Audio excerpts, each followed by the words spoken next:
McAnulty, what is the rate of reproduction now? Has it at all dropped?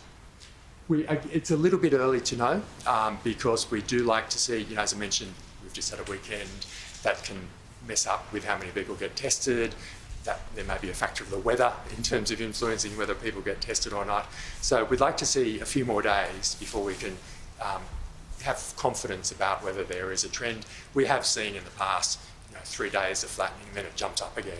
So we need to be cautious in drawing any. So what's it sitting at now, though? Do you have an approximate? So it has been a little bit over 1, and that's why we've seen 1.2. That's why we've seen cases increasing.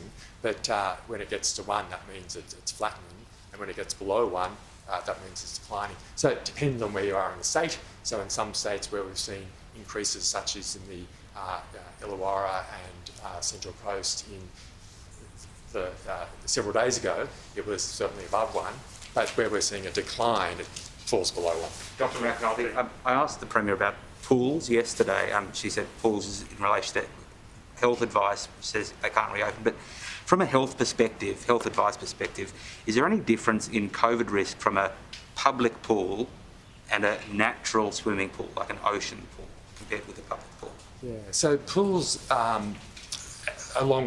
first of all, recreation, exercise is good for people. Being outside is good for people. But we need to make sure that we're limiting congregation in areas. So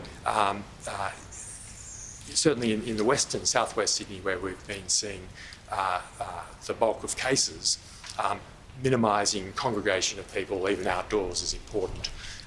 And man-made pools, council pools, are places where you pay to go in, you have change rooms, you have places where you encourage congregation, whereas many natural pools don't have that.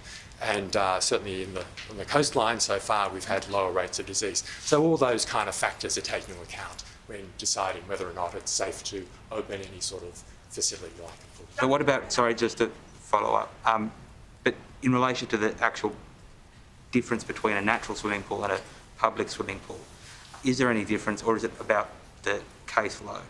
So in terms of COVID risk, it's not about if it's a natural pool or not. It's more about the facilities that surround that, how you get into the pool, whether you're likely to congregate around that pool, and I guess where the pool is as well in terms of likelihood that people in the surrounding area may have COVID. So those are the kind of things that need to be considered when deciding whether or not to open a particular facility such as. Doctor, there's a lot of talk today. Of course, yes. The Legislative Council in New South Wales is going to attempt to sit today. Has New South Wales Health approved the COVID safety plan for New South Wales Parliament, and would you be comfortable with that House sitting? Look, I'm not across that. I can't answer.